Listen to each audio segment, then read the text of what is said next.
Bem, hoje com o engenheiro agrônomo e diretor de marketing da Maxi Solo, o Caio Collin. Olá, Caio, tudo bom? Bom dia, Tatinho, tudo bem? Bom dia, tudo bem? Ele vai falar um pouquinho sobre a, im- a importância do... Aqui está o poder do boro, eu me lembrei pelos poderes de Gleiscon. Não, esse negócio de poder é a importância do boro para aumentar a produtividade do milho na segunda safra. Então, o boro é um micronutriente, ele é um produto da natureza. Agora, por que ele é. Qual é a função do boro? A gente conhece todos os micronutrientes. Hoje, o sistema de adubação, ele não trabalha mais só com o macro, o NPK, nitrogênio, fósforo e potássio.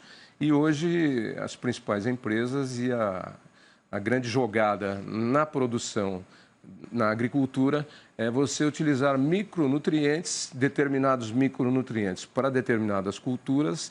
Alguns vão melhor que em culturas do que em outras, mas todos eles são necessários. Aí cada planta aproveita o micronutriente, porque o macro, que é o nitrogênio, fósforo, potássio, ela já tem. O boro, qual é a importância dele? Olha só, Tatinho, bem colocado pelos poderes de Gleison, né? Acho que é valer ressaltar isso, né? Mas a gente olha para o boro atualmente com essa visão, porque, como tu bem comentou, o NPK ele já tem um nível de construção da fertilidade, né? Nós chegamos num patamar onde eu preciso olhar para esses micronutrientes e que muitas vezes são eles que já estão limitando a produtividade da nossa lavoura, da nossa cultura, né? Quando eu falo da função do boro propriamente dito, eu vou comparar para você como é para eu construir uma casa de alvenaria, né? Tá. Eu utilizo os tijolos nessa casa para formar a estrutura de alvenaria. E entre os tijolos a gente tem aquela massa, a argamassa, que vai segurar isso tudo bem estável, né? O boro, ele é como se fosse essa massa que vai segurar essa parede de alvenaria. Só que no caso da planta é a parede celular. Então, ele que mantém a integridade das membranas e a estrutura da planta como um todo, né?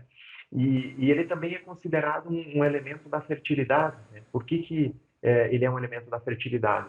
Quando eu penso na polinização, no crescimento dos frutos, dos grãos, né? O boro tem um papel fundamental nesse processo, né? E quando eu olho para a eficiência, por exemplo, do milho safrinha, ou do milho segunda safra que a gente tem instalado, nós precisamos aproveitar muito bem a fertilidade do solo, que já começou a ser adubada lá na safra anterior, na safra de verão, a Uhum. exemplo da soja, né? Da soja que veio anteriormente. Então, agora a gente precisa dar uma condição da planta crescer bem, se estabelecer com um bom crescimento radicular e aproveitar essa fertilidade e, ao máximo, atingir a produtividade que a gente espera do milho segunda safra, Tá, sabe? então aproveitando aí a metáfora que você criou com a construção de uma casa, né?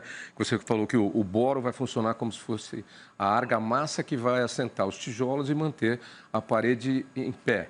E aí você vai ter um melhor aproveitamento em cima, já que nós estamos aí na construção civil, do alicerce que você fez na safra anterior. É isso que já permaneceu, já tem uma base. Então você não vai precisar, se eu falar bobagem aqui, você me avisa, hein? Porque o agrônomo aqui é você. Eu sou só o jornalista, mas a gente ouve bastante, porque você assim não vai precisar utilizar tanto a matéria-prima que já está no solo ou que ficou da safra anterior e vai poder economizar um pouco para poder utilizar o boro para ter uma produção melhor. Em resumo, é isso? Isso mesmo, Otavinho. A gente tem uma fertilidade do solo, a gente tem todos os nutrientes ali disponíveis, né? Vamos lá, eu tenho 14 elementos que a planta precisa se alimentar, né? O boro, ele é um que tem um papel-chave atualmente, por quê? Porque ele está ligado diretamente ao desenvolvimento das raízes.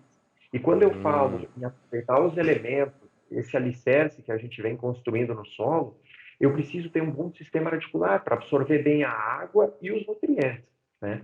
Então, o boro ele consegue melhorar bastante a condição de desenvolvimento das raízes, a exemplo do milho segunda safra e de todas as culturas que a gente já sabe, né?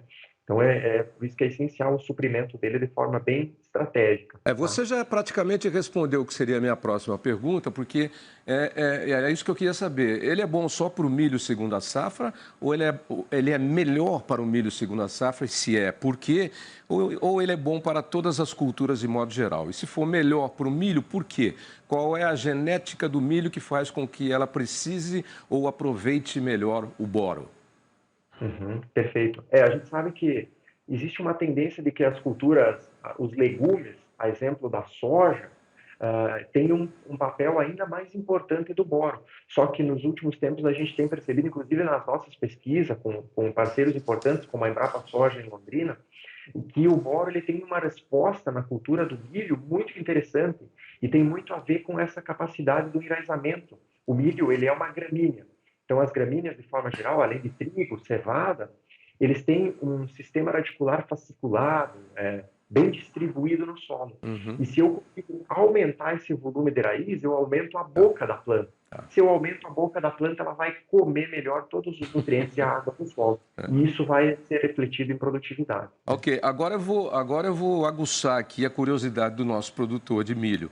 Aumento da produtividade de milho com o emprego do boro chegou a 10,91, 11 sacas por hectare. Esse dado aí é da Embrapa? De quem é esse dado?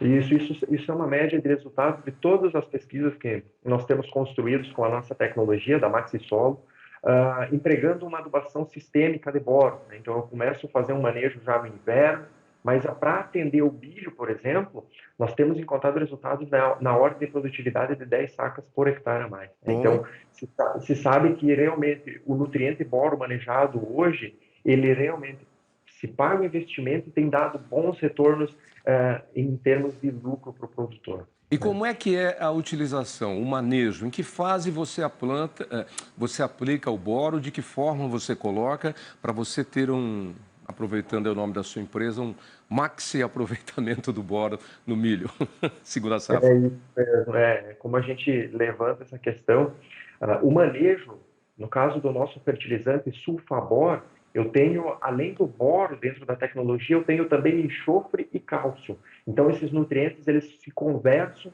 e melhoram o desenvolvimento da planta, no caso do milho, das outras culturas também, de uma forma muito eficiente. A adubação do sulfaboro, do boro como um todo, ela é feita logo antes do plantio, por exemplo, aí do milho que a gente fez, ou então na cobertura. Né? Então, a gente tem já a adubação nitrogenada, como tu comentou, o nitrogênio que já é feito, mas a gente precisa olhar para esses outros elementos, a exemplo do enxofre, que também tem na nossa tecnologia, porque senão eu acabo pecando e deixando dinheiro na lavoura, ou perdendo esses nutrientes que eu gasto muito para investir, por exemplo, o NPK e a calagem, e eu acabo deixando de fazer um boro, que é um micronutriente que precisa em poucas quantidades, mas mesmo em pouca quantidade, que são gramas por hectare. Se eu não fazer essa quantidade, a planta ela não consegue se desenvolver. E aí a gente vê, por exemplo, sintomas de abortamento de vagens, maiores riscos de compactação e de toxidez por alumínio, além de deficiências no milho, ao ponto de ter uma deformação no crescimento da espiga, com falhas de polinização. E esse é um papel que o boro interfere. Então, para eu ter uma espiga bem desenvolvida, os grãos bem preenchidos em toda a espiga, eu preciso de um suprimento de boro. Adubação antes do plantio ou logo após o plantio em cobertura. Nós temos um momento delicado aí para o milho, inclusive há uma polêmica geral, porque os custos de produção estão altos e os preços de mercado estão baixos. E tem muita gente não querendo plantar a segunda safra. A gente tem aqui uma solução que você está trazendo, que é um aumento de até praticamente 11 sacas por hectare com a utilização desses produtos à base de boro nas pesquisas avaliadas aí pela Embrapa Soja e Milho aí de Londrina, e principalmente em culturas do Rio Grande do Sul, Santa Catarina e Paraná. A inclusão do boro, o aumento de produtividade já está aí garantido. Mas e o aumento de custo? Você tem um aumento significativo de custo? Estou falando aqui pelo produtor de milho, que já está chorando aí que o bolso está doendo. Isso. Quando a gente está falando de um investimento na ordem de 4 sacos por hectare, me dando um retorno de 10, por exemplo. Tá. Então, eu tenho uma eficiência econômica bem interessante com o uso disso. E vai muito do planejamento, né? A gente precisa olhar para o planejamento e é isso que o produtor está fazendo agora, né, Tavinho? Então, como que a gente faz isso? Eu sempre comparo a nós. A gente quando está doente, eu vou fazer uma análise, por exemplo, de sangue para ver qual que é o problema que eu tenho, ou um raio-x, né? Sim. A gente tem que fazer um raio-x do solo, né? Uhum. Para eu cuidar da saúde dele. E esse raio-x é a análise de solo. Quando eu faço uma boa análise de solo, eu vou ver se eu realmente estou precisando de quantidades grandes de fósforo, de potássio. Então, talvez esteja num ponto que eu já estou num nível de suficiência de fósforo e potássio, mas eu estou pecando num fornecimento do boro ou do enxofre. Tá. E aí eu acabo, né, direcionando o investimento lá para aquele NPK, mas eu acabo deixando de lado esse que pode estar limitando a minha produtividade. Então, é olhar para todo, para todos os elementos e ser mais assertivo, definindo qual estratégia que a gente vai seguir, né? É uma distribuição do investimento de forma mais inteligente. É Né? isso aí, é uma distribuição do investimento de forma mais inteligente e um gasto menor, né? Porque às vezes se você for fazer um negócio a olho, sem fazer uma análise de solo, você pode jogar coisa lá, vai gastar dinheiro com coisa que já está lá, que você não precisa pagar por isso. E aí, e a outra quantidade que você vai colocar do que está faltando talvez não seja suficiente. Portanto, a análise de solo é fundamental. Certo, Caio? Exatamente, Tavinho. Eu ressalto isso porque não é só para o milho, né? Isso a gente passa para todas as culturas. Para você ter uma ideia, mais de 90% do território brasileiro de agricultura, ele tem deficiências e carência de boro. Então, o problema ele é generalizado para diversas culturas. A gente atua com cebola, batata, o café em Minas, né? A soja, o trigo, a cevada. Todas essas culturas elas têm necessidades consideráveis de boro para uma adequada produção e o solo brasileiro, por característica, ele já tem essa carência. Então, a gente precisa fazer essa reposição e esse suprimento dele. O solo brasileiro é um solo novo, né? Na formação aí do planeta Terra, então ele é um solo pobre, carente. Você precisa realimentá-lo. Tirando algumas faixas de terra roxa, como por exemplo o norte do Paraná, o centro aqui do estado de São Paulo, região de Jaú, Brotas ali, mas ele é um solo arenoso que ele precisa de calcário para compactação, precisa de elementos para você suprir toda a matéria-prima necessária e aí dá tudo. Aqui no Brasil dá tudo. E você fazendo certo, você vai conseguir o que você quiser e com maior produtividade e lucratividade ainda, cara. É isso aí. Muito obrigado pelas informações. Deixa seus endereços de internet aí para quem quiser saber mais sobre o nosso assunto. O boro, pelos poderes de Gleyscon, o poderoso boro. Exatamente, Tavinho. Nós estamos nas redes sociais como Maxi Solo Agro e temos aí com uma equipe especializada para poder explicar e fazer o melhor posicionamento para todas as culturas com fertilizantes Sulfabor. Obrigado, Caio. Um bom dia para você. Até breve. Bom dia, Tavinho. Até mais. Até mais.